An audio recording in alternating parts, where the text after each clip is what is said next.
Vous les connaissez toutes les deux, mais l'idée aujourd'hui c'est de comprendre pourquoi elles ont réussi, qu'est-ce qu'elles ont mis en place pour réussir et surtout comprendre leur histoire. Donc aujourd'hui on va étudier deux cas précisément, le cas de Mathilda Djerf et le cas de Andiella. Donc vous savez que c'est deux youtubeuses, instagrammeuses, influenceuses, bref, qui réussissent énormément en ce moment et depuis quelques années. C'est juste en pente montante, donc l'idée c'est d'aujourd'hui d'étudier un peu ces deux cas, qu'on puisse en discuter entre nous, voir un peu leurs points communs, leurs différences, etc. Sachant que toutes les deux ont un petit peu le même style.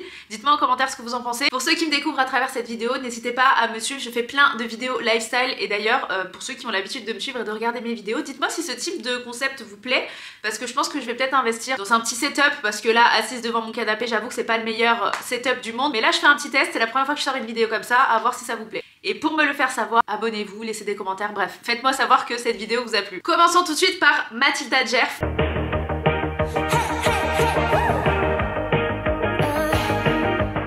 Si vous n'avez jamais entendu parler de Mathilda Djerf, c'est sûr que vous avez dû voir un de ces sets de pyjama ou de ces pieds noirs, vous savez, un peu en pilou-pilou, avec plein de fruits et tout. Du coup, c'est une influenceuse suédoise qui est spécialisée dans la mode, la beauté, avec 3 millions d'abonnés, je crois, sur Instagram et 1 million sur TikTok. Des photos de style un peu esthétique, avec des cheveux toujours bien faits, un brushing au top, des tenues simples mais raffinées, et c'est ça qu'on aime. Comme vous le savez, et c'est un peu le point commun de Andiella et de Mathilda, c'est que en gros, les deux ont créé leur marque. Elles ont vraiment dirigé leur activité qui était une activité 100% influenceuse à une activité d'entrepreneuse. Et donc c'est pour ça que là ça en devient intéressant, savoir un peu comment elles ont fait pour en arriver là, comment elles ont fait pour faire des marques à succès à des millions d'euros. Vous voyez mon chat juste derrière, vous risquez de la voir assez souvent parce qu'elle aime bien quand je sors la caméra. Voilà, c'est son moment où elle va faire le show. Elle a commencé sur Instagram en postant des vidéos d'elle du coup quand elle était en vacances. Elle a voyagé à Bali, aux Caraïbes, en Australie, bref elle a fait plusieurs pays où elle a pu du coup poster plein de belles photos sur Instagram et c'est comme ça qu'elle a commencé à avoir une petite communauté sur Instagram qui n'a fait qu'augmenter avec le temps. Mais c'est important de noter qu'elle travaillait je crois dans un bar à jus pour financer justement ses études.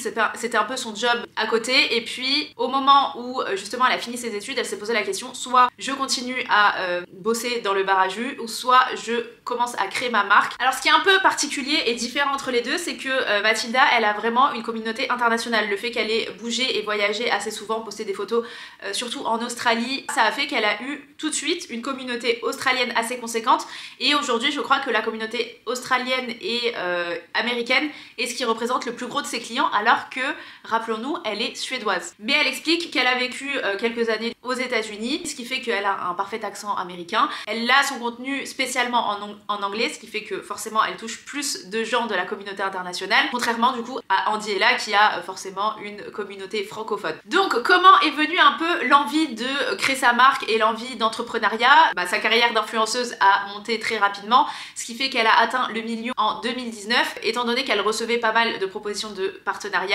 Elle a pu faire 3 ou 4 expériences de collaboration avec des marques pour faire, vous savez, comme des sortes de co-collections, donc même dans le YouTube français on voit pas mal de youtubeuses qui font des co-créations avec des marques, donc tu amènes un peu ta popularité pour la marque mais ce n'est pas une marque qui t'appartient finalement.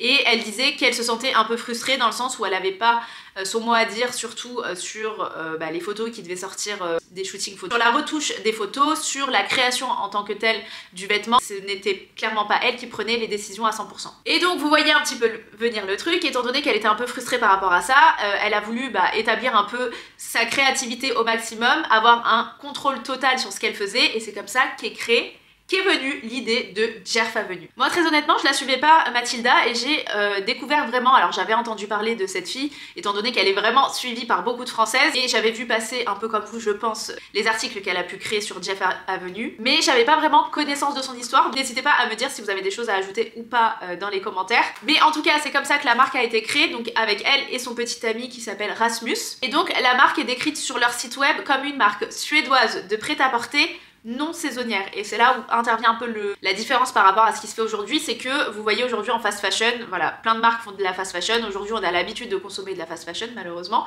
ce qui fait qu'on a des nouvelles collections tout le temps et des collections qui se terminent au bout d'une semaine avec du renouveau, que ce soit en fonction des saisons, en fonction des tendances, etc. Et elle, l'idée c'est d'avoir quand même une boutique un peu plus éthique. L'idée c'est d'avoir toujours une capsule de base qui pourra durer dans le temps pour éviter justement de consommer à tout va, malgré le changement de tendance, etc. Donc c'est pour ça qu'elle essaye d'adopter un style assez simple, et je pense que c'est aussi son style de base. Elle a un style assez chic, simple, épuré, clean girl, c'est voilà, clairement son style. Et c'est vrai que sur des pièces simples comme des blazers, des t-shirts à manches courtes assez basiques, ce sont des choses qui vont toujours se porter malgré les années. Mais en gros, la marque est conçue pour incarner un peu la personne de confiance, chic et décontractée. Le but, c'est d'avoir vraiment des pièces durables et intemporelles. On est sur des gammes d'articles assez basiques, donc des blazers, des robes, des tops, des jupes, etc. Mais elle s'est aussi aventurée dans le domaine un peu de la lifestyle, avec notamment, comme je vous disais tout à l'heure, des peignoirs, des articles de nuit, donc des pyjamas, des housses de couette, des trousses de maquillage, des bandeaux, bref, tout ce qui un peu caractérise la clean girl. Jeff Avenue affirme aujourd'hui que tous les vêtements sont produits de manière éthique, principalement au Portugal, en Suède et en Italie. Bon, comme je vous ai dit, nous allons aussi parler de prix. Donc en ce qui concerne les prix, Jeff Avenue se situe vraiment du côté des marques les plus chères, car tous leurs vêtements sont apparemment produits de manière éthique, ce qui expliquerait le prix. Mais c'est vrai qu'en regardant le site sans trop connaître la marque, l'influenceuse derrière, la première chose qui nous vient à l'esprit, c'est que c'est hyper cher. Je pense qu'il est important de noter qu'aujourd'hui, dans nos esprits, la fast fashion, c'est un peu déformé la réalité des prix, c'est-à-dire qu'aujourd'hui, il est normal de trouver des pantalons, des jeans à 15 €. Sauf que si on obtient ces prix-là, c'est que dans la chaîne de vêtements, clairement, les gens ne sont pas payés de manière équitable. Et c'est forcément délocalisé beaucoup plus loin. Ce qui est un peu intéressant aujourd'hui, c'est que, comme je vous ai dit, on est sur un peu une mouvance des créatrices de contenu qui faisaient ça à 100%, à des créatrices de contenu qui continuent à faire du contenu,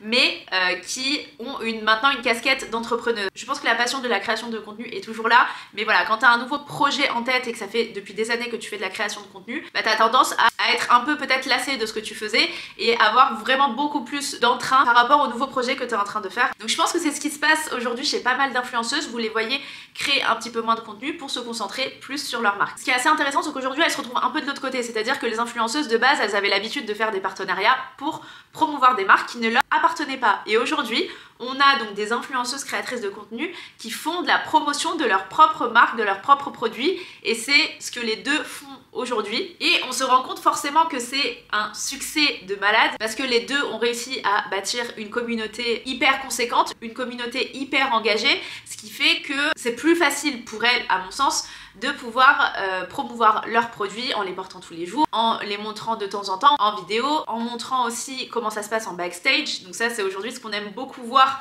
c'est un peu les dessous de comment se crée une marque, comment se gère une marque, etc. Et en plus de ça, le voir via une personne qu'on suit depuis des années, c'est hyper marquant. Donc à mon sens, c'est comme ça que s'explique le gros succès qu'ont aujourd'hui ces marques. Donc là, on parle de Jeff Avenue, on parlera un petit peu plus tard de Milia Matcha. C'est que, comme je vous disais, donc la première collection de Jeff Avenue en 2019 s'est vendue en une nuit, donc on est sur un énorme succès qui continue d'être un succès aujourd'hui. Et d'ailleurs, je vais regarder un peu en chiffre d'affaires ce que donne Jeff Avenue, parce que là j'ai des chiffres mais qui datent d'il y a quelques années. On est déjà sur des 8 millions d'euros. Parce qu'on se rend pas compte de l'empire que c'est, sachant qu'en plus Mathilda a une communauté internationale, donc touche beaucoup plus de gens. Donc la marque de Mathilda a atteint un chiffre d'affaires de 34,5 millions de dollars en 2023. Je crois qu'on se rend pas compte de ce que c'est un délire à quel point du coup c'est un total projet et c'est un empire qui est en train d'être créé. Donc à mon sens, bien évidemment, la raison du succès de Jeff Avenue, c'est le visage de Mathilda qui est derrière et aux commandes de la marque. C'est clairement une des plus grosses influenceuses des années 2020 et elle joue un rôle clé dans le marketing de la marque. C'est d'autant plus facile pour elles de faire de la publicité pour leur marque parce qu'elles ont déjà une audience. Voilà, pour toutes les raisons que je vous ai énoncées tout à l'heure. Mais il y a aussi des inconvénients dans le sens où si tu fais ne serait-ce qu'une erreur, elle peut être clairement fatale pour ta marque mais aussi pour ton image en tant que créateur de contenu. Et là, c'est qui tout double. Donc en gros, si votre marque est un énorme succès, elle va devenir un synonyme de la personne qui est derrière, donc elle-même va connaître un énorme succès positif. Donc si la personne est hyper à l'aise avec le marketing et que la marque rencontre un franc succès, elle peut clairement devenir une extension du persona de l'influenceur. Mais comme je vous disais, ça peut être hyper fatal pour la personne qui est derrière, qui est clairement le visage de la marque et à qui on attribuera une totale responsabilité s'il y a quelque chose qui se passe mal. Donc voilà, il y a beaucoup d'avantages, mais il y a aussi un gros inconvénient qui est s'il y a une merde qui arrive, bah clairement ça peut enfoncer la personne plus bactère. Mais en termes de marketing et de publicité, je trouve que c'est beaucoup plus naturel de voir une pub de Mathilda par rapport à sa marque ou une pub de Andiella par rapport à sa marque qu'une personne qui est payée pour le faire. En gros, je trouve que c'est hyper authentique de voir la personne porter ses vêtements, montrer comment ça fit sur elle, montrer comment elle a établi la conception, donner plein d'informations sur le produit, etc. Et voilà, je trouve que c'est une bonne façon de faire de la publicité aujourd'hui et du marketing pour sa marque en tant qu'influenceur. Vous voyez le type de publicité qu'on voit aujourd'hui. Aujourd'hui, j'ai découvert le produit machin avec le gros hashtag publicité en haut. Voilà, je trouve ça un peu moins authentique. Ça dépend de la manière dont c'est fait. Je trouve par exemple que Léné Situation inclut très bien ses publicités.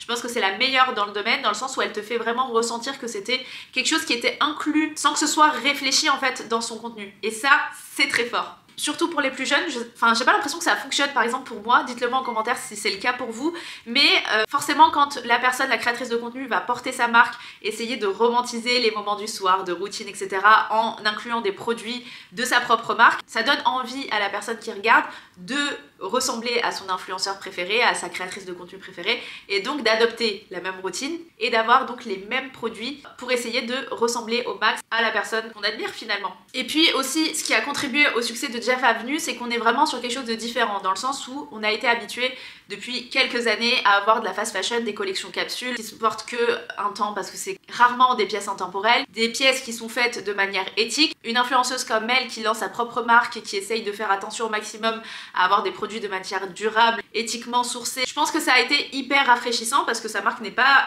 toute récente. Moi j'avoue que je pensais que c'était une marque qui est née il y a peut-être 1 an, 2 ans maximum, mais en fait sa marque existe depuis 2019. On en vient au côté un peu critique. Donc forcément une marque qui est lancée par une créatrice de contenu, ça va être fortement critiqué par certains. Il y a eu pas mal de plaintes, notamment par rapport à la qualité des produits. Donc là on revient encore sur la qualité et le prix des produits proposés sur le site. Donc apparemment la qualité a fortement baissé ces dernières années et ça j'ai l'impression que c'est un peu un phénomène récurrent qu'on peut rencontrer dans des chaînes de fast-food, de restaurants, etc. Après avoir acquis un certain nombre de clients, donc ça devient une grosse masse, ce qui fait que j'ai l'impression que la qualité parfois est vraiment laissée en second plan. Je sais pas si c'est forcément quelque chose qui doit arriver quand une marque rencontre un succès, mais en tout cas c'est ce qui a été aussi remarqué à l'encontre de Jeff Avenue. C'est vrai que sur le site internet, au niveau des vêtements, tu vois plusieurs vêtements qui sont faits avec du polyester, et c'est vrai que si on utilise du polyester, c'est pas forcément hyper top en termes d'environnement. D'ailleurs je viens de voir sur son site, je me baladais dessus, qu'il y a un haut qui ressemble fortement à celui-là, vraiment dans les mêmes tons,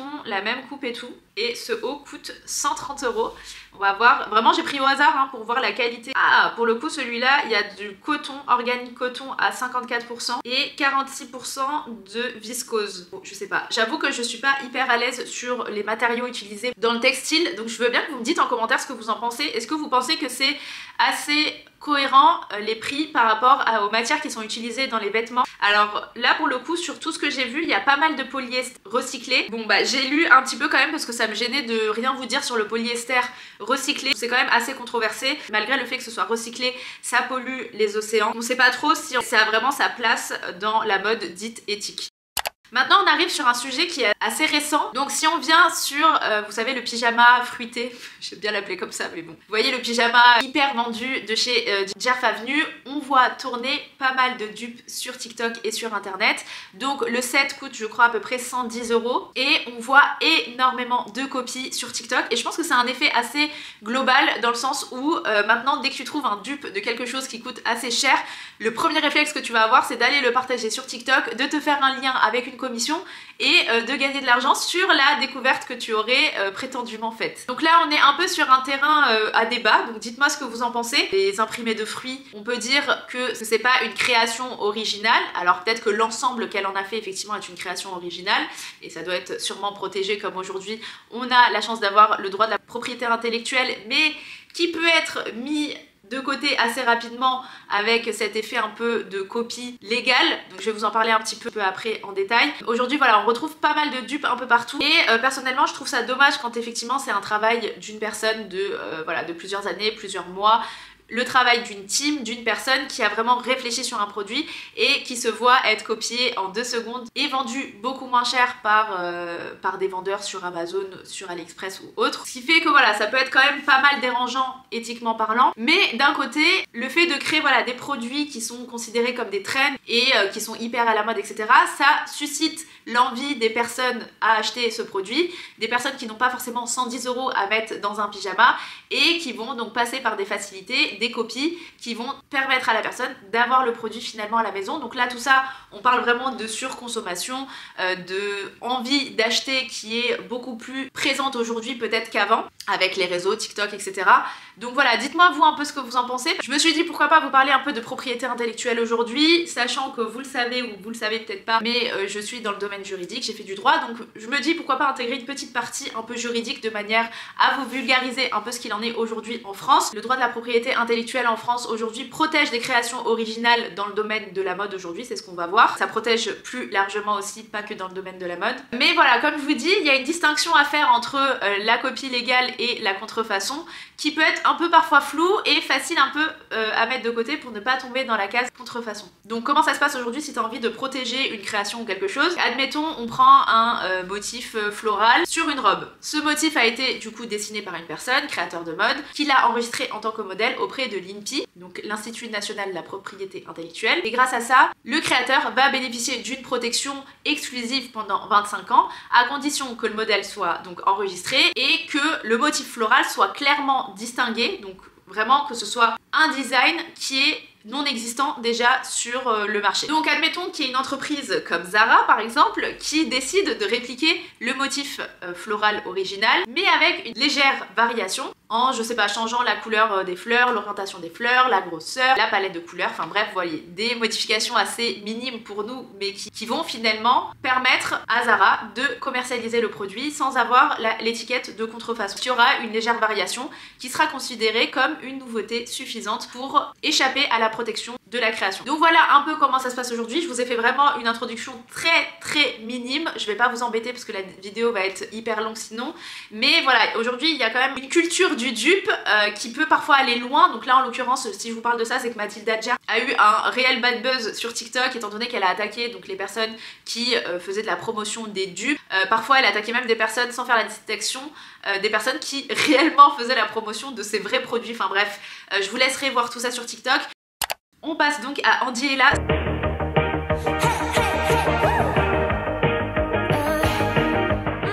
C'est vrai que j'ai pris un peu moins de notes pour Andy Ella parce que je la suis depuis pas mal de temps maintenant. Alors je l'ai pas découvert au tout début de sa chaîne, mais en tout cas je pense que vous êtes pas mal à consommer de ses vidéos parce que comment c'est clairement distinguer Andy Ella par rapport aux autres créateurs de contenu, c'est qu'elle a posté en masse donc 2 vidéos par semaine pendant, là ça fait peut-être 3 ans qu'elle fait ça. On avait toujours du contenu d'elle à regarder, donc pas moyen de s'ennuyer sur YouTube. Un contenu assez rafraîchissant avec des belles images, une belle qualité photo, une personnalité assez pétillante, etc. Et ce qui fait qu'elle a tout de suite su accrocher les viewers de son âge. Donc elle a connu un succès assez fulgurant sur YouTube grâce à tout ça, ce qui fait qu'aujourd'hui, après la création de contenu, on est pareil sur le même mouvement, on arrive sur une volonté d'entreprendre, de créer sa marque. Donc là on est sur une marque de matcha, Milia Matcha, une marque donc alimentaire. J'avoue que sur Papers etc, j'ai regardé, j'ai fouillé un petit peu et j'ai vu qu'elle avait déclaré, parce qu'en gros tu te dois de dire les activités que vont concerner ta marque, donc en gros qu'est-ce que tu vas vendre grosso modo. Donc j'ai vu des choses alimentaires mais j'ai aussi vu des choses cosmétiques, donc je pense que dans sa tête elle a déjà pas mal d'idées sur comment intégrer le matcha, je sais pas, par exemple dans une routine make-up, skincare, je sais pas. Je vous dis ça comme ça, mais je pense qu'il y a clairement un avenir dans sa marque qui fonctionne, vous le savez aujourd'hui très bien. Ça ne va pas rester que sur matcha en tant que tel, en tout cas moi c'est ce que j'en pense. Je pense qu'on est vraiment sur une personnalité qui est assez, j'allais dire directive. Alors peut-être pas, parce que ça peut être un peu à connotation négative, mais on est sur une personne qui sait ce qu'elle veut. On n'a peut-être pas tendance à le voir, et surtout dans ses anciennes vidéos, on n'avait pas tendance à voir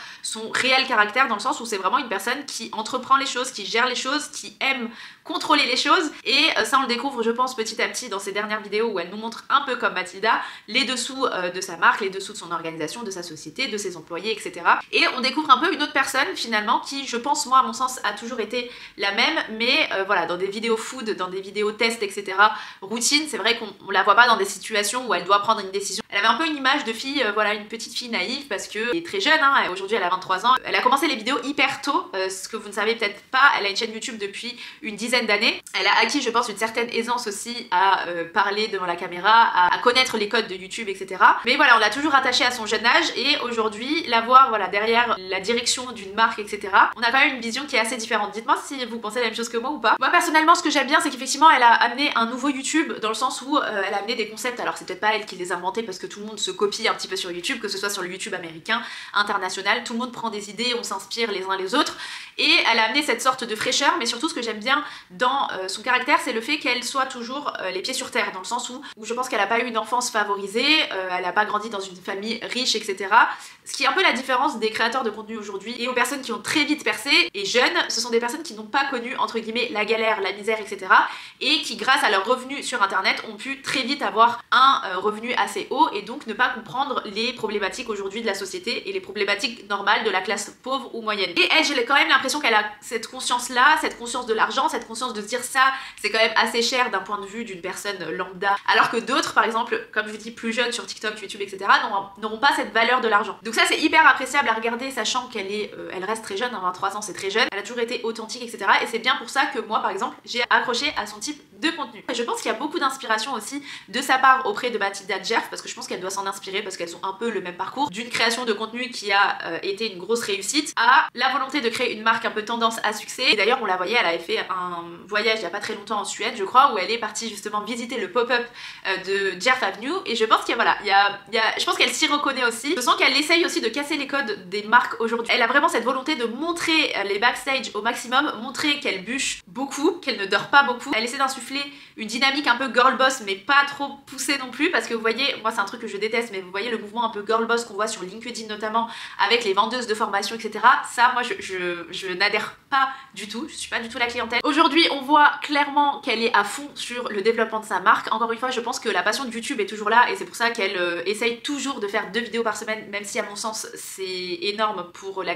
charge de travail qu'elle a à côté. Et d'ailleurs c'est un des points un peu négatifs que j'ai pu entendre à son égard, c'est que en fait on a l'impression que parfois les 2 vidéos par semaine sont forcées, ce qui implique de faire des vidéos qui ne plaisent pas forcément, qui sont faites un peu de manière bâclée, à la dernière minute, etc. Alors qu'avant, sans la création de la marque, forcément il y avait plus de temps pour préparer les vidéos, et je pense qu'il faudrait se rendre un peu à l'évidence et se dire bah mon projet du moment c'est la marque, au risque d'en déplaire à certains, et réduire un petit peu la cadence sur YouTube parce que bah c'est pas gérable. Mais je ressens qu'il y a voilà toujours cette volonté de se dire j'essaye quand même de garder YouTube au maximum, mais ce qui m'anime sur le moment et aujourd'hui c'est la création de ma marque et le développement de ma marque, parce que là on n'est plus du tout sur le stade d'une création, on est sur une marque à succès qui est je crois aux alentours de 3 millions de chiffre d'affaires cette année. Je vous en parlais tout à l'heure, mais vous voyez le fait d'avoir une facilité à promouvoir sa marque en tant que créateur de contenu, d'influenceur, etc.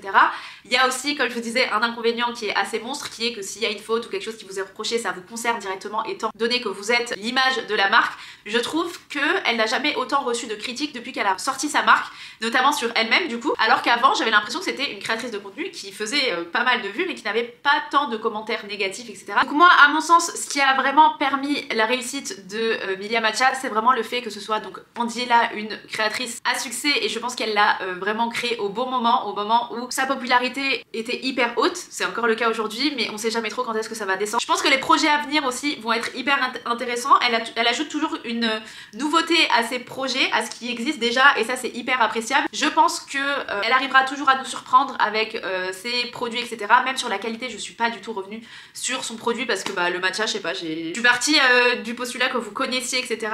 Elle utilise pour son matcha une qualité qui est assez rare.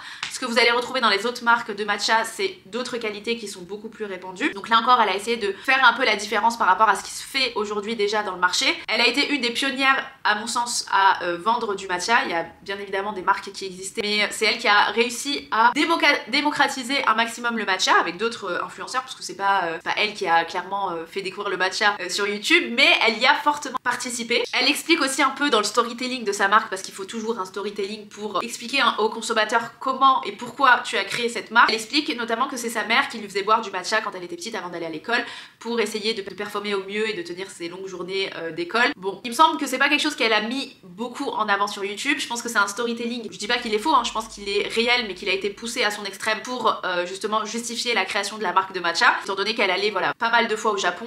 On l'a aussi connue pour aimer nous faire découvrir la culture japonaise, le Japon en général, la Corée aussi. Je trouve que le marketing et le storytelling est très bien ficelé. Bref, je suis passée, j'avoue, un petit peu rapidement sur Andiela, mais je trouve qu'on est vraiment sur une similitude de parcours et de volonté d'entrepreneuriat entre Mathilda et Angela. Dites-moi ce que vous en pensez en commentaire. Peut-être que je ferai une autre vidéo où je testerai du coup une vidéo dédiée à Jeff Avenue et une vidéo dédiée à Milia Matcha, sachant que j'ai déjà quelques produits de Milia Matcha et testé quelques produits avec vous en vidéo. Moi, ce que je retiens, c'est vraiment que ce sont des personnes qui, ça se voit, aiment ce qu'elles font, passionnées par la création de contenu, par la création de marques, des personnes authentiques qui essayent de faire les choses autrement, et ça, pour le coup, ça fonctionne. Sur ce, n'hésitez pas à me laisser un commentaire, ce que vous en avez pensé, pour que je puisse moi investir de mon côté et vous faire un setup un peu plus agréable. Faites-le moi savoir, et puis bah écoutez, on se retrouve bientôt pour une prochaine vidéo. J'ai bâclé vraiment la fin de cette vidéo, mais là ça fait trop longtemps que je parle, il faut qu'on se quitte, vous et moi, à un moment donné. Allez, gros bisous.